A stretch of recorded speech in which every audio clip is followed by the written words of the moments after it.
Assalamualaikum warahmatullahi wabarakatuh. Alhamdulillahirabbil alamin. Shalatu wassalamu ala asyrafil mursalin sayyidina Muhammadin khatimin nabiyyin wa ala alihi washabihi ajmain. Anak-anakku yang dirahmati Allah, alhamdulillah pada pagi hari ini kita masih bisa bertemu kembali dalam suasana yang berbahagia ini. Semoga kita senantiasa terlindungi dari hal-hal yang tidak diinginkan, utamanya COVID-19 ini. Anak-anakku sekalian, marilah kita lanjutkan materi kita tentang surat Al-Maidah ayat 2. Namun sebelum kita memulai pelajaran, marilah kita berdoa bersama-sama. A'udzu billahi minasy syaithanir rajim. Bismillahirrahmanirrahim. Alhamdulillahi rabbil alamin. Ar-Rahmanir Rahim. Maliki yaumiddin. Iyyaka na'budu wa iyyaka nasta'in. Ihdinas siratal mustaqim. Siratal ladzina an'amta 'alaihim ghairil maghdubi 'alaihim waladdallin. Rabbi ighfirli wa liwalidayya amin. Bismillahirrahmanirrahim. Qul ya ayyuhal kafirun la a'budu ma ta'budun wa la antum 'abiduna ma a'budu wa la ana 'abidun ma 'abadtum wa la antum 'abiduna ma a'budu lakum dinukum waliyad-din. Bismillahirrahmanirrahim. Rabbi zidni ilma warzuqni fahma. Rabbi syrah li sadri wa yassir li amri wahlul 'uqdatam min lisani yafqahu qawli. Amin. Anak-anakku sekalian, jika pada minggu kemarin kita sudah menulis dan membaca serta menghafal, maka kali ini kita akan belajar tentang memahami Al-Maidah ayat 2 dengan baik dan benar. Dan selanjutnya nanti kita akan lanjutkan dengan ayat yang ketiga dan juga surat Al-Hujurat ayat 12. Marilah kita simak dengan baik-baik bahwa kandungan yang ada di dalam surat Al-Maidah ini. A'udzu billahi minasy syaithanir rajim. Ya ayyuhalladzina amanu la tuhillu sya'airallahi wa la syahrul haram wa la hadiya wa la qalaidah wa la aminal baital haram. Yabtaghuna fadlam mir rabbihim wa ridwana. Wa idza halaltum fastadu wa la yajrimannakum syana'anu qaumin an saddukum anil masjidil harami an ta'tadu wa ta'awanu 'alal birri wat taqwa wa la ta'awanu 'alal itsmi wal 'udwan wattaqullaha innallaha syadidul 'iqab. Anak-anak sekalian, jadi kalau menulis ayat itu jangan sepotong-potong seperti yang ada di dalam buku anak-anak ya. Walaupun itu menurut sebagian ulama tidak apa-apa, hanya saja kemudian alangkah lebih baiknya berhati-hati. Karena kalau menurut Imam Syafi'i sebaiknya dan yang lebih baik menulis ayat itu sempurna. Lebih baik berhati-hati daripada kita dianggap ceroboh, apalagi terkait dengan hukum-hukum Allah. Wa ta'awanu 'alal birri wat taqwa. Tolong menolonglah dalam hal kebaikan dan takwa. Wala ta'awanu 'alal ismi wal 'udwan. Wattaqullah. Dan jangan tolong menolong dalam hal berbuat dosa dan permusuhan. Wattaqullah, maka bertakwalah kepada Allah. Innallaha syadidul 'iqab. Sesungguhnya Allah sangat pedih, amat sangat ya, siksanya. Syadid, sangat. Al-iqab, siksa. Apa saja yang terkandung dalam ayat yang kedua ini, isi kandungan. Pertama, kita dianjurkan untuk tolong menolong dalam hal kebaikan dan takwa. Yang kedua, kita dilarang untuk tolong menolong dalam berbuat dosa dan permusuhan. Nah, jadi anak-anakku sekalian, kita sebagai makhluk sosial yang tidak bisa hidup sendiri, maka kita harus senantiasa untuk saling membantu.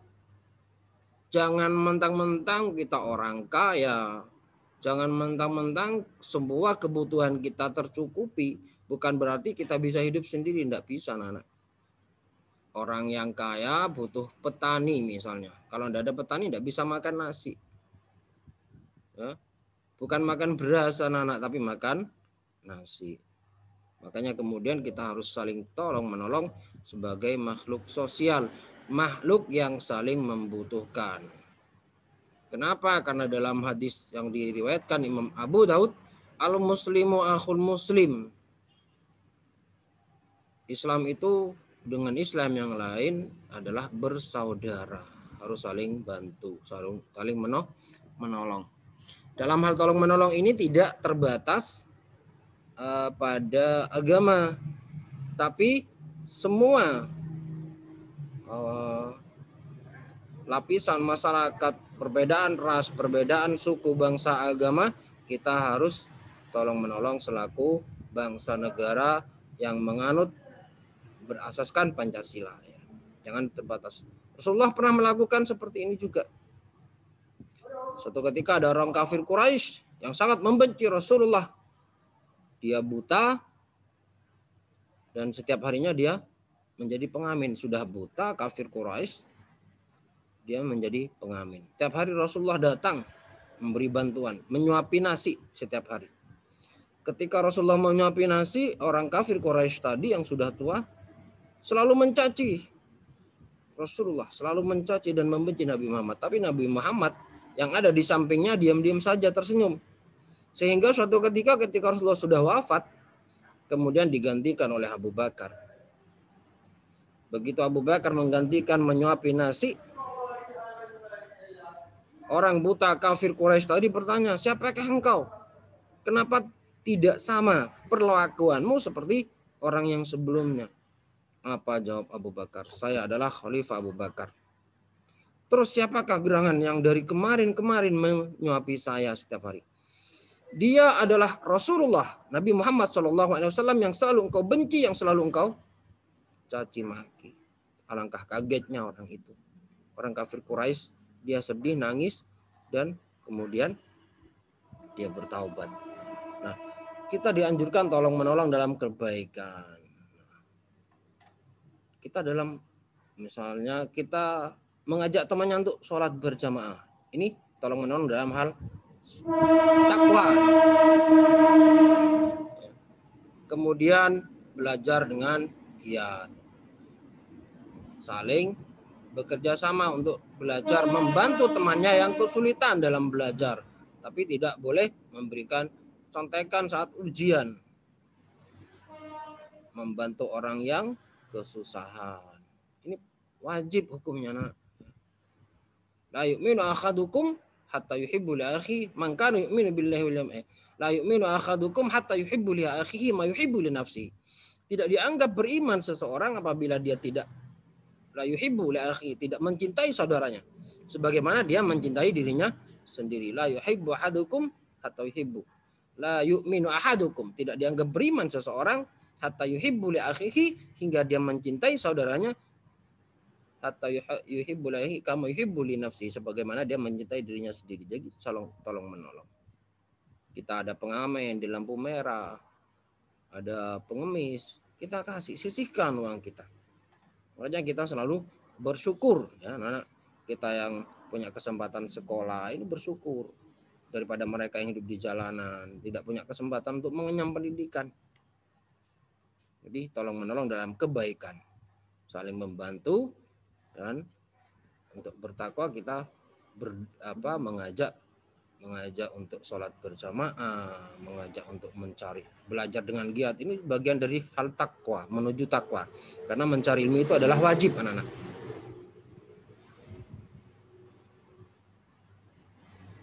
Kemudian kita dilarang untuk tolong menolong dalam hal berbuat dosa, mencuri, menyontek sama ujian, berkelahi, tawuran, apapun bentuknya.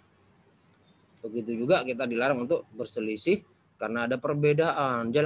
Tidak boleh bermusuhan. Karena kita beda pendapat, kemudian kita bermusuhan. Jangan, anak-anak. Jangan. Permusuhan sangat dilarang oleh Allah. Kadang sudah sama-sama Islam, karena tidak dianggap sama dengan mereka, dianggap kafir. Sudah sama dengan mereka, karena beda kepentingan, akhirnya juga berselisih. Ini juga pernah terjadi pada sahabat Muljam yang membunuh Sayyidina Ali karramallahu wajhah. Sayyidina Ali ini adalah sepupu Rasulullah, khalifah yang keempat. Sementara sahabat Muljam ada orang yang hafal Al-Quran. Karena dia tidak sama pendapatnya, pola pikirnya dengan Sayyidina Ali dibunuh. Hanya perbedaan, padahal sama-sama Islam. Dan Sayyidina Ali karramallahu wajhah sudah jelas-jelas dijamin surga oleh Rasulullah. Tapi Muljam yang beraliran keras. Makanya anak-anak, Muljam itu dalam riwayat ketika dikisos, dihukum, apa kata Muljam? Biarkan saya jangan langsung dipenggal leher saya, tapi potonglah satu persatu anggota tubuh saya. Dia menganggap benar melakukan pembunuhan terhadap Sayyidina Ali. Jadi, sekalian, marilah kita hindari perselisihan. Perbedaan pendapat itu adalah rahmat. Cuma dalam perbedaan itu kita ambil hikmah bahwa di sana ada hikmah yang dapat kita petik, yang dapat kita ambil sebagai sebuah pelajaran bahwa perbedaan itu adalah sunnatullah. Ya, sunnatullah. Kalau semuanya sama, hidup ini tidak ada variasinya, hidup ini tidak akan berkembang. Sama seperti kalian, semuanya bercita-cita jadi polisi, terus siapa yang jadi dokter? Semuanya bercita-cita jadi dokter, terus siapa yang jadi guru? Kalau tidak ada guru, siapa yang ngajar? Semuanya bercita-cita jadi guru, siapa yang jadi murid, anak-anak? Jadi perbedaan itu rahmat. Nah, perbedaan itu tujuannya adalah saling mengisi, saling melengkapi satu sama lain. Demikian anak-anakku sekalian, tugas minggu ini anak-anak cukup mengerjakan soal pada link ya, bit.ly/PA7PAI6_03. Semoga anak-anakku semuanya senantiasa diberi kesehatan oleh Allah. Allahumma ja'al auladana sholihin. Ya Allah, jadikanlah putra-putri kami, siswa-siswi kami putra-putri yang solihah. Wa ja'alillahu maulumahum nafi'an, dan jadikan ilmu mereka ilmu yang bermanfaat. Wa akhlaquhum ka khuluqi Rasulullah sallallahu alaihi wasallam, dan jadikan akhlak mereka seperti akhlaknya Rasulullah sallallahu alaihi wasallam. Wal Qur'anil Karim, dan akhlak seperti akhlak Qur'anul Karim. Wa aqalahum zakiyan wa zakiyan, dan jadikanlah akal-akal mereka akal yang cerdas dan suci. Wa jasaduhum sihatan wa afiatan, dan sehatkan badan mereka terhindar dari COVID-19.